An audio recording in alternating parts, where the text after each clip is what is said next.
미래통합당의 자매정당이라고 불리워지는 미래한국당 비례대표 순번이 어제 오후 늦게 공개가 됐는데, 미래통합당에서 여러 차례 그 영입 인사 발표 이런 행사까지 해서 대접을 해줬던 인사들이 모조리 20번 이후로 쭉 배치가 돼가지고 지금 미래통합당이 발칵 뒤집혔다 이러네요. 미래통합당 이준석 최고위원 연결해 봅니다. 안녕하세요. 네, 안녕하십니까. 네, 어제 그 명단 딱 보고 첫 느낌이 어땠어요? 저는 그런데 사실 영입 절차가 있은 뒤에 이제 합당을 했기 때문에 그 영입되신 인사분들이 어떤 개연성으로 어떤 것들 때문에 영입되는지 저도 잘 파악이 안 됐었거든요. 근데 어쨌든 앞에 이제 그 공병호 공천관리위원장이 언급했던 미래를 지향한 어떤 공청이라는 표현 자체가 저는 이 개별 인사들에 대해서 이분들이 왜 미래를 지향하는 어떤 선정이었는지에 대해서는 앞으로 공병호 위원장과 미래한국당 측에서 설명할 것이 많을 것 같다 이런 생각합니다. 네. 아니 한 명 한 명 개별 인사에 대한 논의도 할 수 있겠으나 중요한 건 미래통합당이 미래한국당을 만든 거 아니에요? 맞지 않나요? 사실상 우리 만들었죠. 보면은 일부 의원들이 가서 이제 만든 당이니까요. 사실상 비슷한 유전자를 갖고 있는 당이라고 볼 수 있습니다. 그리고 유전자가 같은데 기존의 미래통합당 시절에 언론에 대대적으로 이분들이 우리 총선을 대비해서 우리 당으로 함께 하십니다. 박수 쳐주세요 했던 분들을 전부 당선권 바깥에 21번 이후로 쭉 빼면 이게 도의적으로 괜찮은 겁니까?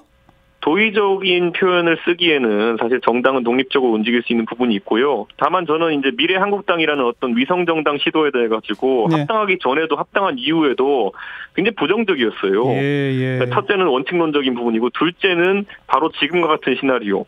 결국에는 위성정당이라고 하지만은 속된 말로 먹고 튀면 어떡할 것이냐. 우리 먹튀라고 하죠.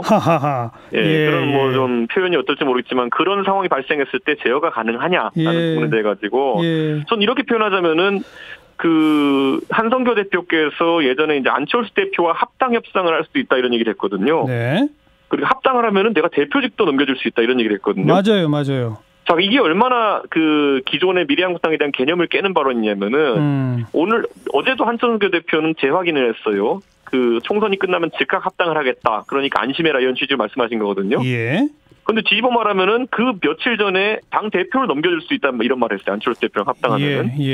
그 말은 당 대표를 넘겨가지고 안철수 대표가 만약 단일 대표가 되게 되면은 한성교 대표가 했던 모든 언약이라든지 이런 것들은 사실상 효능을 잃는 거거든요. 깨질 수 있죠. 그렇기 때문에 이거는 미래한국당의 현재의 고민 그리고 저는 방금 전에 윤태곤 시장이 언급했지만은 연합정당의 고민이 곧 될 겁니다. 네. 그러니까 한성교 대표가 지금 먹고 튀는 거예요?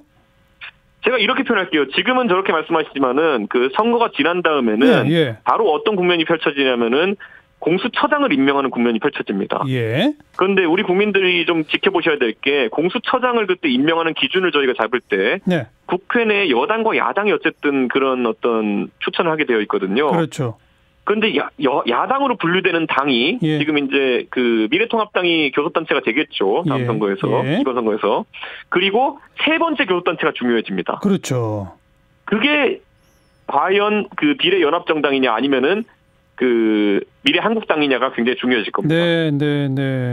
여당 2명, 야당 2명의 추천권이 있기 때문에 야당 중에 하나는 미래통합당이 될 것이 확실하고 그것이 미래한국당이냐 아니냐에 따라 가지고 공수처장을 실질적으로 어느 쪽에 임명하는지가 결판 나는 거거든요.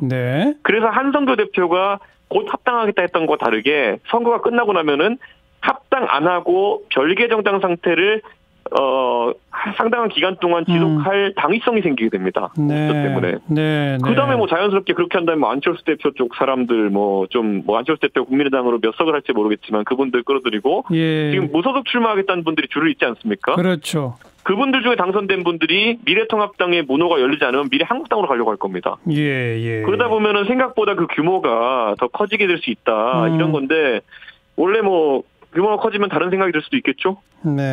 그런데 지금 이준석 최고위원이 설명한 공수처장을 이쪽이 추천해서 장악하고 등등으로 시나리오로 보면 미래통합당도 그렇게 되는 게 꼭 나쁜 것도 아니네요.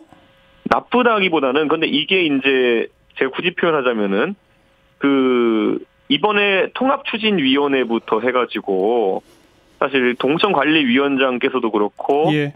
황교안 대표가 사실 많은 분들에게 전권을 위임한 상태였는데 예. 그분들이 계속 외친 이름이 하나가 있습니다. 뭐죠? 안철수거든요. 예.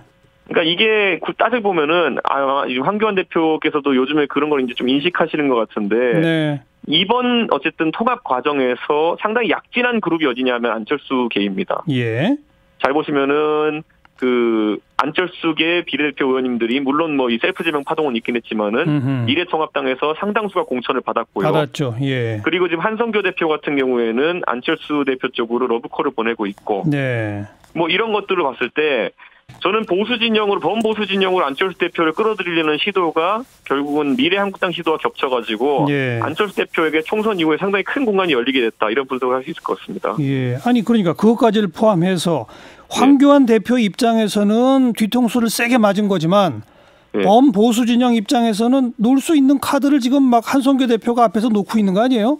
저는 그래서 그게 이제 뭐 집단적 사고인지 아니면은 한성규 대표의 어쨌든 정치를 오래 하셨으니까 감각인지는 모르겠지만은 그 방향성이라는 개연성이 충분히 존재한다 보고요. 네. 다만 황교안 대표와 이것이 조율되거나 상의되었던 것인지 아니면 사전에 합의가 된 것인지에 대해서는 저는 뭐 제가 황교안 대표와 같이 이제 일을 한 지가 한 달 정도 됐으니까요. 그 전까지 사정은 잘 모르겠고 지금까지는 좀 사전에 양해된 것과 다른 방향으로 움직이고 있는 것 같습니다. 그러니까 뒤통수 맞은 거 맞죠?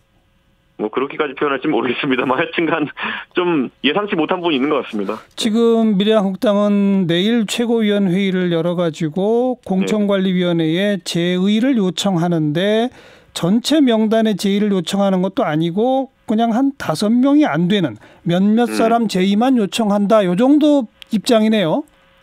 사실 뭐 그 정도로 했을 때 결국에는 그 제의의 요체가 아까 언급했던 후순위 명단에 있는 분들 중에서 미래통합당으로 영입되었던 인재들이 어느 정도 당선 안정권에 배치되느냐의 문제가 될 텐데요. 그러니까요.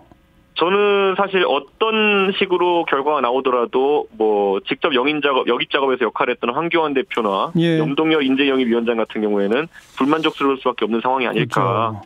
그래서 이 갈등 상황은 좀 지속될 수 있겠다 이런 우려가 있습니다. 그러다 보니까 황교안 대표가 미래통합당에서 따로 비례대표를 내는 것도 가능하다 이런 말을 했는데 이건 또 뭡니까?